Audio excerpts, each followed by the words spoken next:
अस्सलामु अलैकुम सामीन। 21 रबीउल अव्वल की तारीख शुरू हो चुकी है, 17 अक्टूबर है। ख़बर का उन्वान है, बीजेपी को मुस्लिम समाज से कोई लगाव नहीं है।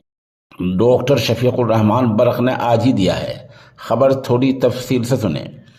संभल से समाजवादी पार्टी के member Parliament doctor Shafiqur Rahman Barq ने कहा है कि बीजेपी को मुसलमानों से कोई प्यार और लगाव नहीं है। आज ये पार्टी मुसलमानों को जोड़ने की बात कर रही है, सिर्फ इसलिए कि 2024 के इलेक्शन नज़दीक आ रहे हैं। उन्होंने मुसलमानों पर ज़्यादतियाँ की हैं, जुल्म ढाए हैं, इज्जतों पर डाका डाला गया है। डॉक्टर साहब का यह बयान बीजेपी की तरफ से लखनऊ में मुनक़िद होने वाले मुस्लिम कन्वेंशन के ताल्लुक़ से आया है। उनका कहना है, जो बिके हुए हैं और जो खौफज़दा हैं वही मुसलमान कन्वेंशन में आएंगे। एमपी डॉक्टर शफीकुर रहमान बरक़ ने कहा, बीजेपी को मुसलमानों से सिरे से कोई लगाव नहीं है, न ही वो मुसलमानों के मफाद के लिए काम करती है।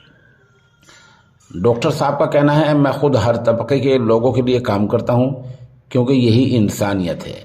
मैं मुसलमान हूँ तो अपनी बात पर कायम रहूँगा। हम चाहते हैं कि मुल्क आगे बढ़े और नफ़रतें दूर हों।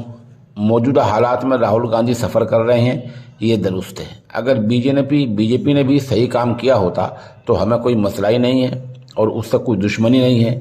बीजेपी के इक़दामात गलत हैं, इसलिए हम बीजेपी के ख़िलाफ़ हैं।